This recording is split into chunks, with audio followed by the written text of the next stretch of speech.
afartan lixaad maxay sheegayaan waxay sheegayaan kiisaska inta la roobaan garan karo muddada baarista hay'adaha baaristu ay ku soo gudbin karaan kilbana wax loo sameeyaa xad laakiin kiisku hadduu cad yahay oo muddadii asbuuc hadduu ugu soo dhammaado hay'adaha baarista xeeraalintu wax diidaya male in maxkamadda horteeda la keeno waa option waay أنا واحد حق ولا هي هدي حالة بارتها كيس كاسي هو أتكاتو أما عن وقت وبعض الإرادة إن المدير لما يستفتح بل أن بتعطل كرم مدكنا لكن واحد واحد لا يمجران إن السوق هو وعن راهو يقص ما يمجران إن أنه إلا وسجاشك عشوائي لقطع سكيس لوبا من بدونية وفي فرقة حديث كحرالية بودا فرنكا إيو هيدا بارستا معها دنتا mataqaanaa talagalka in baxsashada uu eedeysanayo baxsaday aan loo nisbayn karin inuu fal bil geystay shaki kuma jiro inuu falka geystay eedeysanaha wuxuu baxsaday waxa uu sheegay sababta uu baxsaday inay ahayd in deegaankaas ay ku banaayeen darajada koowaad marka la marayay ama qaranada uu sheegeen dadka ehelka gabadha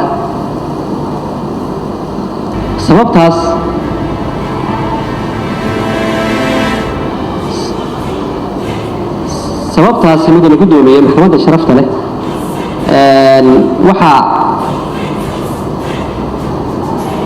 waxa ay ku saleeyeen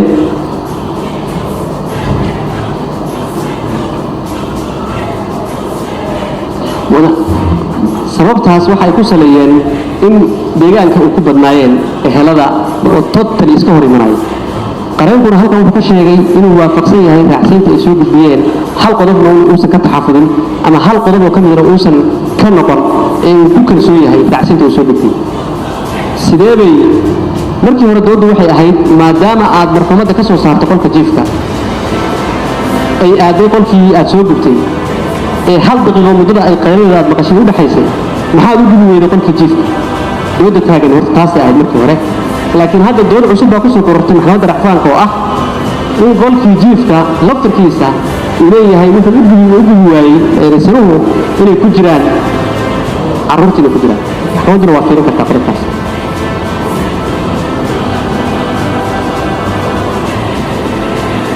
قضى كشري لباتنات أيها واحد أي أسباب رحفان كدجان قرنده أرين أيضاً عن هاي wax sharciga waafaqsan asbaab raacsan oo la qaadan karo oo ah marxuumadu lagu helay ku tagtay isbitaal sharaxaadii ku sharaxay qareenkuna wuxuu yiri ambalaas loo baahan waa laga maarmay police loo baahan waa laga maarmay waalid loo baahan waa laga maarmay yaa waalidku waa marxuumadu waa guberniyada qabto ayada oo dalan kacaysa oo jirkeelku oo timaheeda dhan banaanka yiraadeen ayay ku dhacay darbiga banaanka hayay guriga soo horjeeda markaasa dharkii oo dhanka ka siibtay markaasa dumar qaraabada ah dumar ka soo horjeeda qaraabo ma ahayn laakiin daris bay ahayd dumar ka soo horjeeda ayaa waxay u keeneen maryo iyo wuxuu keenay meelaha qaarkood ka saareen kadib bajaaj ka soo guriga ka soo horjeeda ah waaba emergency ba yaa boolis waca yaa waca ambulance ayaa emergency waxa lagu saaray bajaaj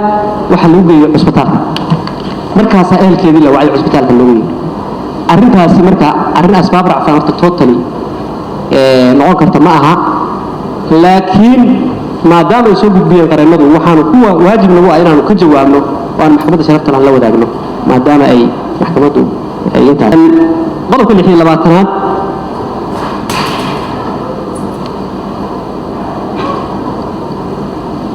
من قدومي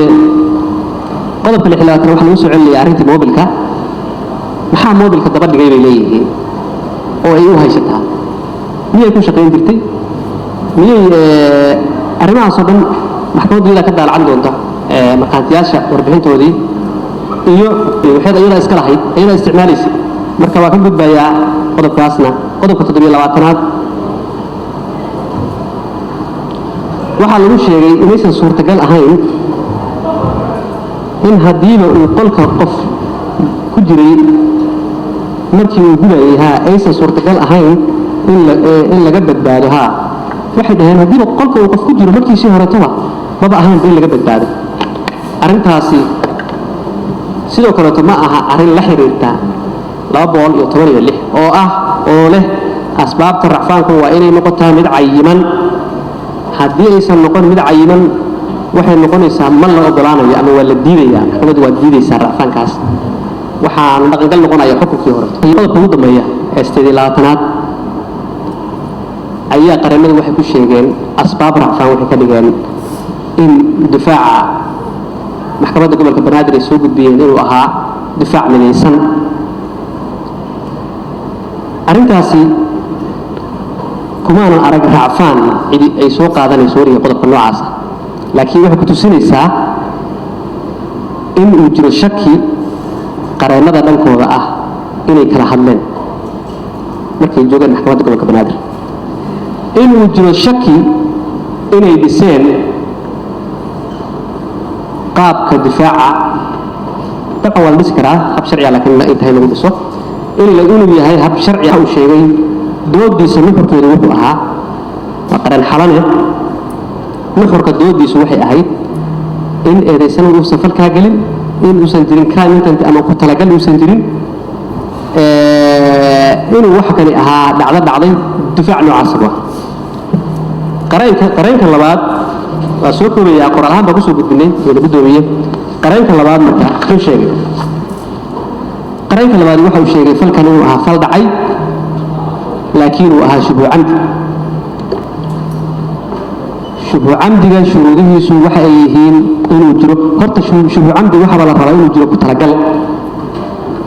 mawduucii la isku hayay oo ahaa ku talagalka ayaa qareenkaani meeshan ka cadeeyay inuu yahay mid jira shubhu camdiga waxa laga rabaa ku talagal baa laga rabaa waa inuu ku talagal jira laakiin laba shardi baa dabraya si uu u noqdo shubhu camdi labadaas qodob ee dabraya waxa weeye kow waa inaan la isticmaalin aalad khatar ah aalad wax disha qaaliban waa inaan la isticmaalin muxuu isticmaalay eedaysanu wuxuu isticmaalay baaziin iyo dab buu isticmaalay baaziin iyo dab waa khatar weliba waa khatar 100% oo ay adag tahay haddii qof la isugu daro inuu noolaado shardiga labaadna waxa weeye mudane gudoomiye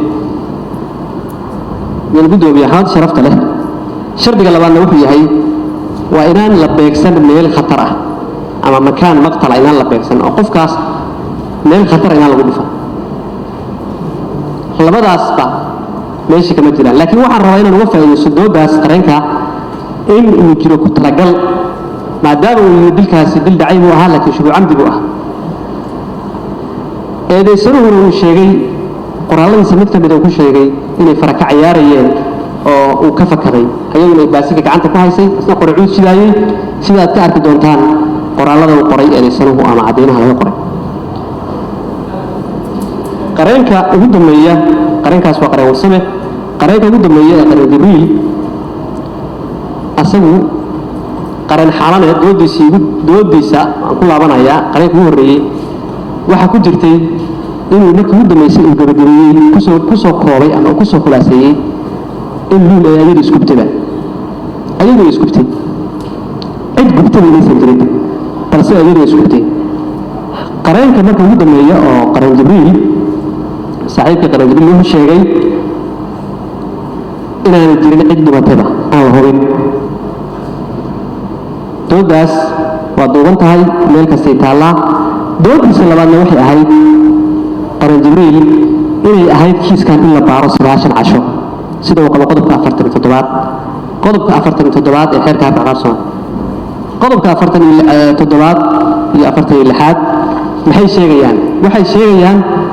kiisaska inta la roobaan garan karo muddada baarista hay'adaha baaristu ay ku soo gudbin karaan qiimeyn baa la sameeyay kiis walbana wax loo sameeyay xad laakiin kiisku hadduu cad yahay oo muddadii asbuuc hadduu ugu soo dhammaado hay'adaha baarista ee xeeraalintu wax diidaya male in maxkamadda horteeda la keeno waa option waay anaa waxaan xaq u leeyahay haddii xaaladda baaritaanka kiiskaas ay igu adkaato ama aan waqti u baahdo dheeraada inaan muddadeeda dhammaystirto bal aan bad codsan karo muddo kale laakiin wax igu xadidaya ma jiraan inaan soo koobo oo aan idhaahdo igu qasbaya ma jiraan inaan dhaho ilaa 9 casho waa in la qaataa si kiiskii loo baaro من قدومية وفيفرك حفيزك حرالية جودة قرنك إيو هيدها بارستا ما أها دنتا إيو منطقنا تلقلك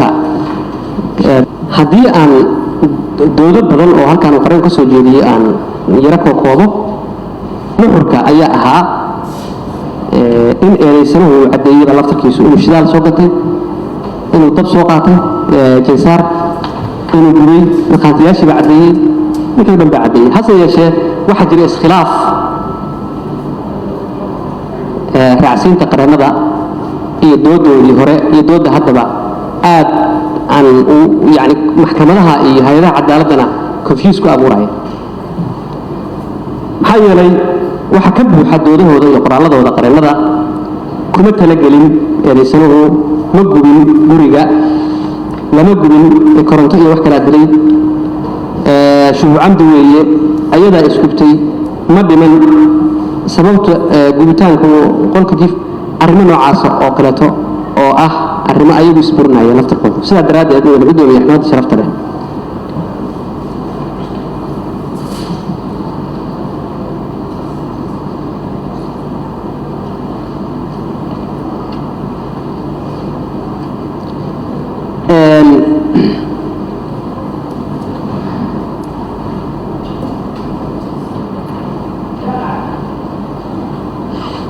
محكمة اللفتة كده أيها واحد القدري أما حكم كمحكمة قريب واحد القدري قضب إن محكمة دون الحكم كده كل شيء تي السبب تاس إنسان ما نقل أهين محكمة دون مركي واحد أنا لسكرين يسوع أما حكم كأسباب تيس أي حس يسوع واحد ودي ذا يمرين التارة واحد خلط بوعها واحد سحبوها هذا عيو حيثيات كي أما أسباب ترعفان كمنطوقة إلى الرأي اللي يقولون ليش يقولون ميسا وبل وبغصبه وإن لو أجادوا أسباب رعفانك وإن لقى فهم كرام محكمة دقوانك أي كارش مركا هدي أي تري ساس يساس هذا عضي ساسنا ما نقل ما هي واحد هاي إن سلاس نقطه أو إذا سنها للي هي قرض كاس حقيسة يمتلع محكمة دقوانك كل احترام الحكم كقيد سود ميسا وقيد ومهم وإن لقى هلوه صوت واحد لقد حليا لقد بيهانيا قوانك محكمة إيجاريس وأسباب تعمل حيثيات كمكاس السوق الدين من قدوم يحمد شرفت له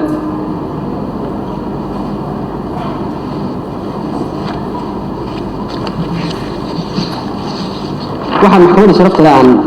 ربينا إن السوق هو أنا أسباب ترعفانك قرنوا يسوق بين جواب علم تهدي وتوظيفات يسوق بين سوق هو بعيو حن ربينا يسوق بين عدس قاسي وحوي هاي من قدوم كمدة شرفت له هذا الرعفان قبل كبنادر حفيزك حلالية قودة قرنكو أصدقوا سوق بناية أو حسكنا يا أسبابها إيه جواب علمتا ويسوق بيه محكمة دا ومحكمة شرفت له كعصنا يا كو صدح قضب كوكو هذا وحوي إنه يديدو رعفان كقرينا دا حالنا اللوفين سمديسو تهي هألا فأ ستيتن يكون سلاش لبكم لباتري عفر من يديدو كنت عارفين سنسدين لباتنك بيست حال لبكم لباتري عفر وجد كيسونا رعفان لدكو حكم كمحكمة قبل كبنادر سمديسو تهي ما جاء باء سلاش دا أعلا سلاش بقول أفرتن يتدوى سلاش لبكم لباتري عفر باء هذا بقول لباتن سلاش لبكم لباتري عفر صوبح يلحدي بيست حال لبكم لباتري عفر توتالي رعفان كاس أي سوقاتين يديدو لبو إن محكمة قبل كبنادر أي أقبشو جواب علمتها حفيزك حرالية قودة قرنك أي سمدين يكون حسنتها هي رعسينتها أما جواب علمتها سوق بني إني أقبشو صدح إني أيدو حكمك محكمة قبل كبنادر أي عن سمدين سوشي غي يكون تاريخي سندحتي بيش سدحة لوكو لواتني أفر كان صوب حي محكمة قبل كبنادر إن الحكم كان أيده أنت سأقول سكويا محمود ومازن وما تسهي حرارية يحيي محكمة مركز بجسدي أسباب ترفعنك أي سوق بين قال نبع سنة سيد علي مع داود يجوا بعلمته كبحيي داود الله كم تري داود حفيزك حراريها جود سوى فرسان qodobka 231 faradiisa koowaad ee xeerka habka ciqaabta maxkamaddu waxa ay ka soo gaangaari doontaa asbaabta uu soo jeediyeen qareenada difaaca eedeysanaha iyo jawaabelinta uu ka bixiyay xafiiska xeerarka guud waxayna dacwadu soo mudayn doontaa sida uu ugu suurtagalsan fadhigii maanta ay maxkamaddu ku dhageysatay asbaabta rafcan qaadashada intaas ayuu nagu egyahay fadhiga kalena maxkamadda ay soo mudayn doonto maxkamaddu ay u xiran tahay assalaamu calaykum media kamid ahaanshaha Big Media uma baahna inaad ku bixido wax dhaqaale ah kaliya waxaad ugu baahan tahay inaad ka noqoto member ama aad soo follow garayso waad ku mahadsantihiin